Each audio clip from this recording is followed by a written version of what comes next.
mga bagay na dapat mong gagawin kung ikaw ay may plano sa buhay. Hop, huwag ka munang mag-scroll. Para sa'yo to. Mga bagay na dapat mong iwasan kapag ikaw talaga ay mayroong plano sa buhay mo. Unang-una, bawasan mo muna ang tropa mo.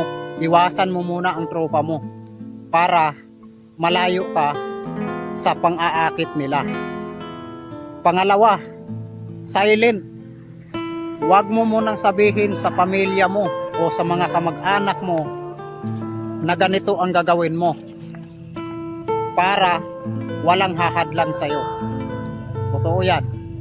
At pangatlo, kailangan pag-isipan mong mabuti na yung gagawin mo ay tama para sa'yo.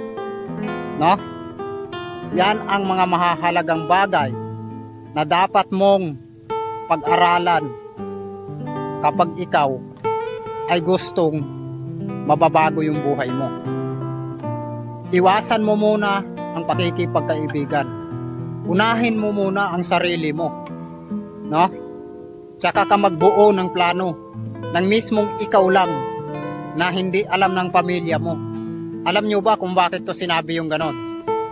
First, kung minsan po kasi yung mga kamag-anak natin, pamilya natin, kapag mayroon po tayong mga plano na binubuo, sila po yung unang kontra at tutol sa mga planong bubuuhin natin.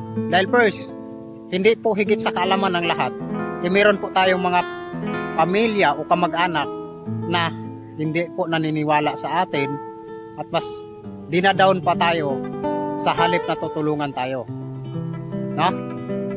Parte naman sa pagiging tropa mo, dapat mo munang iwasan para hindi ka maakit na dadalhin kung saan-saan. Kung ikaw talaga ay nag-focus para sa sarili mo, iwasan mo yung tropa mo. Yung mga tropa, andyan lang yan pag nasa tuktok ka na. Tama, mali.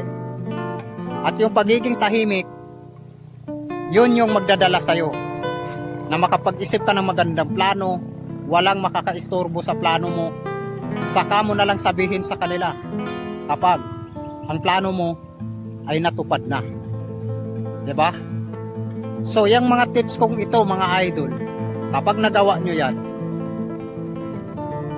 talagang wala kayong pagsisihan yan. Alam nyo kung bakit? Ang isang tahimik na tao, hindi yan malalaman ng lahat na itong pagiging tahimik mo pala ay nakakarating ka na pala sa mga ganito, ganyan, diba? So sana na-motivate kayong lahat, mga idol, para po sa inyo yan.